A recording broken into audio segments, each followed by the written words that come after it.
प्रमोद प्रेमी यादव से लड़वा देना अपना रोटी सेकने के लिए, समर सिंह से लड़वा देना अपना रोटी सेकने के लिए। भोजपुरी इंडस्ट्री में किससे रिश्ता छोड़े हैं खेसारी लाल यादव जी का? हर किसी से लड़वा देते हैं अपने फायदा के लिए, हमेशा उल्टा सीधा बोलकर विवाद में कर देते हैं उनको।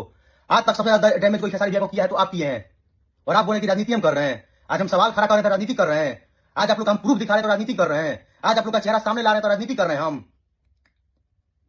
तो जितने भी भाई इस वीडियो को देख रहे हैं ज्यादा ज्यादा शेयर करिए ताकि सभी तक ये बात पहुंचे और सभी को पता चल सके कि अखिलेश कश्यप का चेहरा कैसा है, वो भी चेहरा सामने आ जाए सबके। खेसारी लाल को समर सिंह से लड़वा देना, प्रमोद प्रेमी से विवाद करवा देना, पवन सिंह से विवाद करा देना, सबसे जड़ इसका कोई है तो है अखिलेश कश्यप। ये कोई और नहीं कर रहा है बल्कि नीतीश बिहारी नीतीश यादव कर रहे हैं। जी हाँ, खेसारी लाल यादव के बहुत बड़े यूट्यूबर माने जाते थे, स्पेशल खेसारी लाल यादव पे पहले वीडियो बनाते थे। के लिए आपको बतला दूं कि फिलहाल में बहुत ज्यादा विवाद खेसारी लाल यादव के टीम को लेकर छिड़ गया और बहुत बड़ा आरोप खेसारी लाल यादव के टीम में अखिलेश कश्यप पे लगाया जा रहा है। आपको याद होगा कि खेसारी लाल यादव के नाम से जितने भी उनके फैंस आईडी चलाते हैं, खेसारी लाल यादव लवर कर उनका 2-3 मिलियन 1 मिलियन ऐसे फॉलोअर है। बतला दूं कि बहुत लोग का आईडी को ब्लॉक डिलीट कर दिया गया है, जो कि 5-6 महीना पहले से प्रॉब्लम चल रहा है और खुद खेसारी लाल यादव भी लाइव आकर इस पे बोल रहे हैं। बीच में बहुत मामला निकल कर आया तब कि टुनटुन यादव के आईडी को डिलीट करवा दिया गया है। यहाँ की नीतीश यादव का भी शायद डिलीट मारने का धमकी दिया गया है, इसीलिए खुलासा कर दिया है। कितनी सच्चाई है ये तो हमें पता नहीं है, पर जो फिलहाल विवाद चल रहा है, वीडियो सोशल मीडिया पे चल रहा है, ये देखकर यही लग रहा है। यादव का मानना है कि सुलभ कुमार नाम के डिजिटल एक व्यक्ति चलाता है, वही सब स्ट्राइक मार रहा है और इसमें अखिलेश कश्यप भी खुद मिले हुए हैं। कि टुनटुन यादव को भी धमकी दिया जा रहा है कि जितने भी तुम्हारे हिट गाने हुआ है, जैसे कि राइफल से खूटा ठोकाला, वो गाने हमारे चैनल पे देना, तुम्हारे चैनल पे हम स्ट्राइक मार देंगे। इस लाइव को देखेंगे तो बहुत बड़ा लाइव है, इसलिए मैंने छोटा वीडियो बनाया है, दिखाया है सिर्फ खेसारी लाल यादव को लेकर। आप सभी को इस पे क्या कहना है नीचे कमेंट में बताना ना भूले। जो भी लोगों को आईडी डिलीट हो रहा था बिल्कुल भी गलत है और खेसारी लाल यादव भी एक्शन लेने के लिए बोले। आगे देखते हैं क्या सच में खेसारी लाल यादव के साथ में विश्वासघात किया है अखिलेश कश्यप, क्या सच में उनको टीम से निकालते हैं या फिर नहीं निकालते हैं। आपकी क्या राय है नीचे कमेंट में बताना ना भूले। वीडियो को लाइक करें, लोगों तक ज्यादा शेयर करें, चैनल को सब्सक्राइब कर ले, फेसबुक पे हैं तो फॉलो कर ले।